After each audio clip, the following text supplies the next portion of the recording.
কিন্তু আমার অফিসিয়াল রেকর্ডে যা আছে তার বাইরে আমি কিছু বলবো না। ওরা আমার কাছে একটা অ্যাডজর্নার মোশন দিয়েছিল, সেটা আমি এডিট করে দিয়েছি।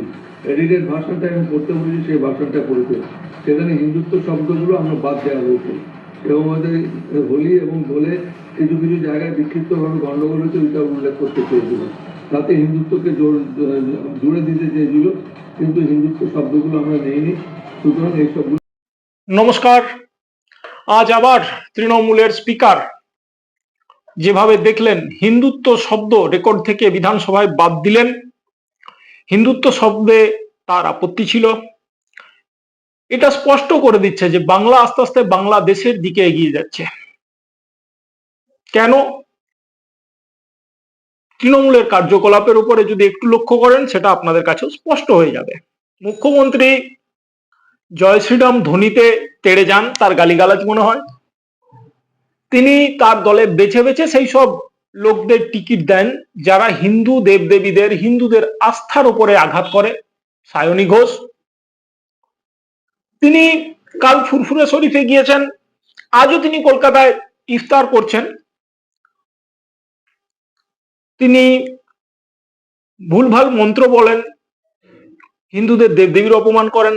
আজকে বিধানসভা, যেটা একটা সাংবিধানিক প্রতিষ্ঠান, সেখানে হিন্দুত্ব শব্দে আপত্তি এবং রেকর্ড থেকে বাদ দিলেন স্বয়ং স্পিকার বিমানবাবু। প্রশ্ন হচ্ছে, যে দেশের সংখ্যাগরিষ্ঠরা এইভাবে লাঞ্ছিত হয়, তাদের অধিকার সব জায়গায় খর্ব করা হয় একটি বিশেষ সম্প্রদায়ের ভোটের জন্য, সেখানে তিনি ক্ষমতায় কি করে আসেন?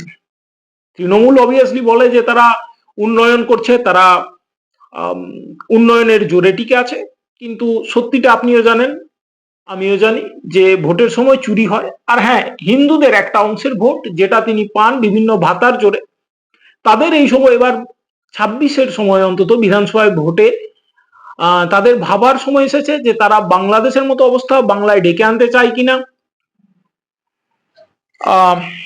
তারা বাংলা ছেড়ে পালাবে কিনা। কারণ যে ভাতাটুকু নিয়ে তারা আজকের দিনে ভোট দিচ্ছে, তার বিনিময়ে তাদের যদি সম্মান, ভূত ভবিষ্যৎ সবকিছু ছেড়ে, মান ইজ্জত ছেড়ে, বাড়ি ছেড়ে চলে যেতে হয়, তার থেকে বোধহয় দুঃখদায়ক কিছু হবে না। এবং সেই পরিণতির জন্য কিন্তু হিন্দুদের এই ক্ষুদ্র স্বার্থ দায়ী।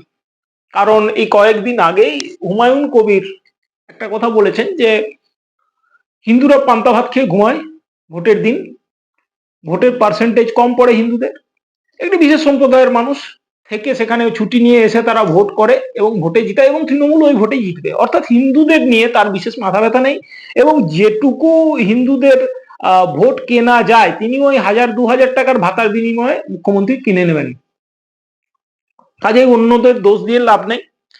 ভাবতে হবে হিন্দুদের যে তারা বাংলায় থেকে হিন্দু হয়ে বাঁচবে নাকি বাংলাটাকে বাংলাদেশ করবে। কারণ একটা সরকার যখন আপনার অস্তিত্বের উপর প্রশ্ন চিহ্ন তুলে দিতে একদম বদ্ধপরিকর, আপনার প্রত্যেকটি পদক্ষেপকে সে আস্তে আস্তে সংকীর্ণতার দিকে নিয়ে যাচ্ছে, সেটাকে একটা বন্দি ঘেরার মধ্যে নিয়ে আসতে চেষ্টা করছে। বাঘকে যেমন সার্কাসে দেখেছেন ওই খাঁচার ভিতরে ঢুকিয়ে দেওয়া হয়, হিন্দুদের অবস্থাটা ঠিক তাই। আস্তে আস্তে একটু একটু করে যেখানে হিন্দুরা সংখ্যালঘু হচ্ছে, সেখানে হিন্দুদের সন্ধ্যেবেলায় বাড়িতে শাঁখ বাজানোতে আপত্তি, দোল খেলায় আবির, সরস্বতী পূজা আটকানো হলো, দোলে আবির খেলা নিয়ে আপত্তি। অর্থাৎ হিন্দু যেখানে সংখ্যালঘু হচ্ছে, হিন্দুর সেখানে বাস করার অনুপযুক্ত জায়গা তৈরি হয়ে যাচ্ছে। যে জেলাগুলোতে, বিশেষত পশ্চিমবঙ্গে বীরভূম, মুর্শিদাবাদ, যেখানে হিন্দুরা সংখ্যালঘু, সেখানে কিন্তু তাদের কোনো কিছু করা, নিজের ধর্মীয় আচার আচরণ করা পর্যন্ত আজকের দিনে মুশকিল হয়ে গেছে। এরপরেও যেখানে হিন্দু বহুল এলাকা, সেখানের একটা বড় অংশের মানুষ এই দলটিকে নিজের স্বার্থের জন্য সাপোর্ট করছেন, এবং কিছু মানুষ ওই সামান্য ভাতা ভূতি এইসবের মধ্যে আটকে আছে। নিজের ভবিষ্যৎ নিয়ে বর্তমানে পশ্চিমবঙ্গের হিন্দুরা অসচেতন। আপনি ভাবুন, সংবিধান, যেটা সংবিধানের পীঠস্থান বিধানসভা, সেখানে হিন্দুত্ব শব্দে আপত্তি। ভারতবর্ষ যেটা সনাতনীদের দেশ, এখনো যেখানে মেজরিটি সনাতনী হিন্দু, সেখানে হিন্দুত্ব এই শব্দটাতে আপত্তি, ভাবতে পারছেন? আজকে আপনি যদি 60% বা আপনার পার্সেন্টেজ 67% হয়ে থাকে, তাতে যদি আপনার হিন্দুত্ব নিয়ে, আপনার অস্তিত্ব নিয়ে আপত্তি থেকে থাকে, যেদিন আপনি 33% যে পৌঁছবেন সেদিন আপনি কোথায় যাবেন? আপনাকে হয় ধর্মান্তরিত হতে হবে, ইতিহাস প্রমাণ দিয়ে আসছে, ইতিহাস উল্টে দেখে নিন, হয় আপনি কনভার্টেড হয়েছেন, ওদের দলের নাম লেখাবেন, নচেত আপনাকে মেরে ফেলা হবে। এতদিন যখন ভারতবর্ষের মতো দেশ বর্তমান বাংলাদেশ থেকে পালিয়ে এসেছে, বাংলাদেশের মুক্তিযুদ্ধের পরেও বহু মানুষ পালিয়ে এসেছে, তারা এদেশে এখন সেকুলার, তারাই এখন সেকুলারিজম শেখাচ্ছে মানুষকে, তারা নিজেদের অতীত ভুলে গেছে। আবার এই দেশের মানুষের মধ্যেও এই জিনিসটা ছড়িয়ে গেছে। বামফ্রন্টের 34 বছরের শাসনে মানুষ নিজের পরিচয় ভুলে গেছে, হিন্দুরা নিজেদের পরিচয় ভুলে গেছে। খুব দুঃখের বিষয়, খুব ভাবনার বিষয়। পাশাপাশি আরেকটা স্টেটমেন্ট দেখলাম, সুখেন্দু শেখর রায়, ওনাদের এমএলএ এমপি হোয়াটএভার, বলছেন ভারতকে বিমারু দেশ। এমপি বিমার, ভারত অসুস্থ, আপনারা সুস্থ, আপনাদের মানসিকতা সুস্থ, আপনারা সংকীর্ণ রাজনীতির জন্য পুরো হিন্দুদের ভবিষ্যৎকে আপনারা অন্ধকারে ঠেলে দিচ্ছেন, আপনারা সুস্থ।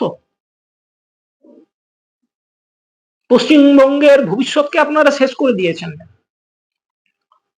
মাইকে অনেক বড় বড় বুলি আওড়ান আপনারা, আপনারা বলুন পশ্চিমবঙ্গের ভবিষ্যৎ আপনারা কোথায় দাঁড় করিয়েছেন বিগত 14 বছরে? 11 সালে ক্ষমতায় আসার পর সিপিএম যে জায়গায় ছেড়ে গিয়েছিল তার থেকে আপনারা কোথায় উন্নতি করেছেন?